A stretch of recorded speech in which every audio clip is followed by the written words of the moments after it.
What's going on? Excited to meet. Oh, yeah. You fell down? Yeah. Where? In the mountain somewhere? In the mountains. Where was this? Have you chosen who sits behind and who sits forward? It's just random? I guess 5 students are from Gargi College, and initially an incident happened in our college, which is very sad to even discuss about it because a lot of people from AVVP broke our gate and they entered in the premises. We had our elections scheduled for 17th of April, and these are college elections, and Gargi doesn't have any affiliations with any political party, and they are not very strongly left or right wing either. So all the candidates that are selected, they're all independent candidates. But one student was apparently strongly backed by ABVP students, and her elder sister had also connections in ABVP as well as won the presidential elections. She's also a member of ABVP. Yeah, she's also a member of ABVP and won the elections last year in KNC as the president. So this time when her younger sister was contesting for the elections, Gargi doesn't usually encourage a lot of campaigning because usually our motto is anybody who has worked really hard has already shown their potential. So the voting will happen accordingly. We don't strongly encourage campaigning. Due to that, she, I think, was about to lose the elections and was very aware of it. Because of it, she tried to contact our principal as well as our faculty members, and they weren't very encouraging of whatever her decision was, and hence she tried to bring the ABVP students to our college. Now, the incident which happened on 17th was like the bigger incident, but it started on 16th of April when the DUSU, who is Deepika Jha, Joint Secretary of she's joint secretary. Deepika Jha came and created a ruckus in our college. Yes, entered with a flower garland and like a puja plate and a thali. Yes. And then she started abusing our principal quite literally, and all of us saw that, and we were very disturbed because Yes. Gargi is a safe space for us, and we really value our professors, our principal. It has never been a place where we can't go and approach and talk to our teachers about the problems that we face. So it was very disrespectful to begin with. But the next day, the entirety of the ABVP team, along with what I would call hooligans or goons, because they weren't decent at all in their behavior. They came, sat outside our gate number 1, which is the entry and exit gate for the professors. They sat there and Started dharna protesting, lagana yes. shuru kar diya. Yes. And that was fine until one of our faculty members was like, we really need to remove you from this place, and so one of our male teaching staff tried to remove them from the gate, at which the ABVP guys got so offended, they broke the gate, they tore shirts and entered our college. So actually, it was scary because there was a police van which was standing outside, and despite there was a whole lot of police over there, they couldn't stop them. And actually, they were not stopping them, and police they were not just stopping. and they just ran into our college. So what were these guys trying to do? Just make a nuisance of themselves? The admin office directly to the principal cabin. We were threatened that they could, having the reputation that they have, Deepika Jha has actually hit a professor in a DU college. So they don't have a very good rep. And she's protected by these guys, so she can slap the professor, nothing She happens. has slapped the If they professor. would have They don't have been in the office, a they would have created the same scenario. Most probably, We were afraid for our faculty members, even if they hadn't done anything to us, because we don't have any strong political standing. They could have targeted any professor, and we respect the dignity of our college or any of our professors or faculty members, even non-teaching staff, being blamed for stuff they have not done. Yes. That was threatening. So when you say we are scared, No, sir. what does that actually mean? Actually, sir, we were not scared at Now, all. see there. First, We were not scared at all. That's the truth. No, sir. Actually, we were not scared. I was the one who was standing at the arc, and I saw the mob coming just in front. Actually, we were not scared. We were frightened. And Eh? What is the difference? What is the difference between scared and frightened? no, sir. Actually, we were not expecting that. And when we saw the 40 men coming and running towards you, we didn't know what's actually happening. Why are they protesting outside? Means, idhar udhar se we got to know the situation, and suddenly, and after 10 minutes only, all the girls we get united and we threw them out. So it really shows that we were not scared at all. We were just These words should be used properly.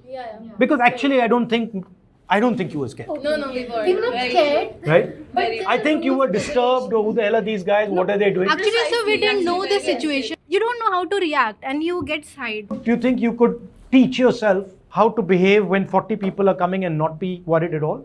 Or do you think, so is it that it's a natural reaction, or is it that you could actually train yourself, but nothing happens. We can actually train ourselves. Yeah. You can. Yes, sir, we can train ourselves, obviously. Why does this lady think that she can break all these rules, come into your college, bring goons into the college with such audacity? Because she's holding a post.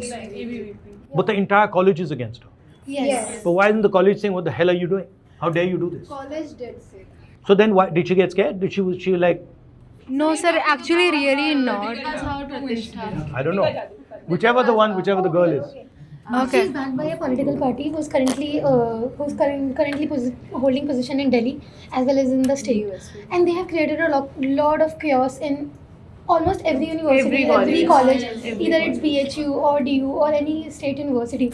Nobody has done anything to them, so they know that nobody can do anything. They're incredibly safe. But there are still how many girls in Gargi College? 4,000 or 5,000. I mean, 4,000 girls turn around. What can the BJP do? And what will the BJP do? Actually, they were kicked out only after 10 minutes Exactly. by the girls only. Right. What's the riskiest thing you guys have done? Like, what's the thing where you were like, yeah, what's the riskiest thing you've done? Join Congress. Okay, that's risky. That's real risky. What other risky stuff have you girls done? Sir, one more Like thing. even fun stuff, you know. I would like to add, as she Yeah, mentioned sorry. her father. My dad is a huge fan of yours, and he's really looking forward to, see you as the Prime Minister of India. Yes, sir. Please, sir. But why is everybody obsessed with this Prime Minister of India stuff? No, sir, we are not obsessed with the Prime Minister of India. We are obsessed with the post. Right. So this was during the conflict. It was 2023. Manipur. Yeah. I was here when the conflict happened, but I had to go to Shillong. And I booked a flight ticket where I had to stay in Imphal for 30 minutes, land there. So I didn't tell my mother. And then literally my network didn't work. My signal wasn't there. So I was like there for like 30 minutes. I felt it did not hit me yet how dangerous it was. Obviously nothing You didn't happened. realize it. Yes. Nothing happened to me, but when I landed Shillong, I got so many missed calls, and then there was like, I got a good scolding from my mother, and I cried over it. When did you realize that what you did was actually dangerous?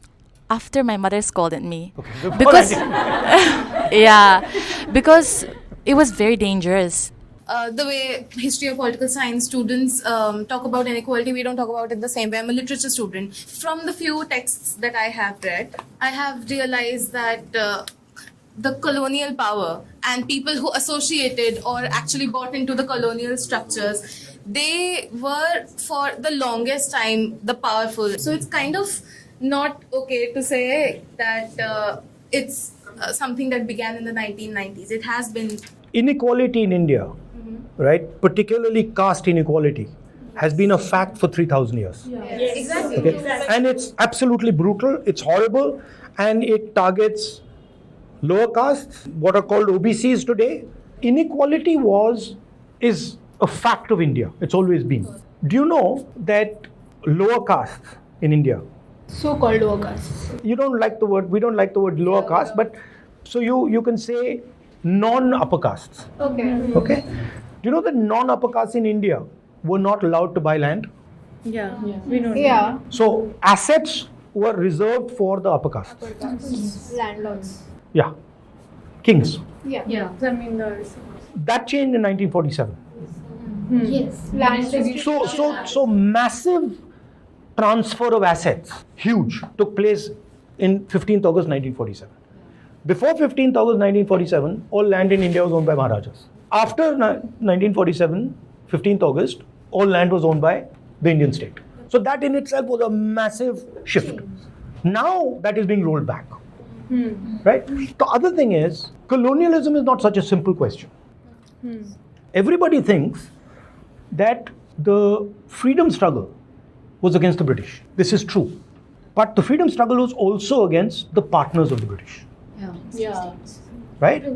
Not just the princely states. Everybody will The Maharajas, actively involved. their armies, the East India Army, the Maharajas' bureaucracies. Zamindars. Zamindar. Who was the Maharajas' bureaucracy? The zamindars also. No, the BJP. No, serious. The RSS was actually the bureaucracy of the Maharaja. Right? The RSS was the bureaucracy of the British. And so the fight, if you, and my family was deeply involved in this, if you see their letters to each other, they're not just fighting the British. They're as much fighting the Indian Maharajas and the Indian bureaucracy. So that is something that is washed away now. We don't say that anymore, but it's a fact. My point is colonialism always has a partner. And the partner is always Indian. Right? It's not that they just come on their own. They are almost always brought in. मेरे को ना आपसे बहुत पहले से ही question करना था, वो तो आज आप सामने बैठे हैं, आप कर लेते हैं. जैसे आज के टाइम पे वुमेंस को जिस तरीके से एक सिर्फ सिंबल बना के रखा गया है, आई थिंक पार्टीज़ के अंदर, आपने जैसे भी पार्लियामेंट सिस्टम जो लोकसभा सिस्टम जो हमारा चल रहा है अभी, अगर हम आपसे पूछें कि आपका सपनों का भारत कैसा दिखता है, वुमेंस का उसमें क्या रोल है, क्या पोजीशन है, और क्या आप इस बात को मानते हैं कि पार्टीज जो है वुमेंस को सिम्बॉलिकली रूप से सिर्फ देखती है, उनको पावर नहीं देती है डिसीजन मेकिंग के? सच है, बट हमारी पार्टी कम करती है. सिंपल मेरे लिए शिवा शक्ति की फिलॉसफी है. मेरे लिए both male and female should have equal space.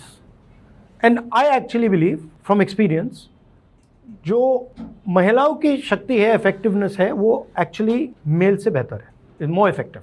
So I feel that the more you empower women in India, the better it is. I am more biased towards empowering women than I am towards men. This current women reservation bill, currently ruling government ने opposition को एकदम anti women portray करने की कोशिश करी है. उस पर आपका क्या stand है? और अगर आपकी ideology ऐसी नहीं है तो ये what is this? Is it a propaganda or? No, you have to. आपको एक बात समझनी है. Yes. कि women को politically empower सबसे ज्यादा पंचायती राज ने किया है. Yes. That's first step. Sarpanch That's it. But मतलब आप कोई भी स्टेप लेंगे, उसका रिएक्शन, उसको मिसयूज करने का तरीका होगा.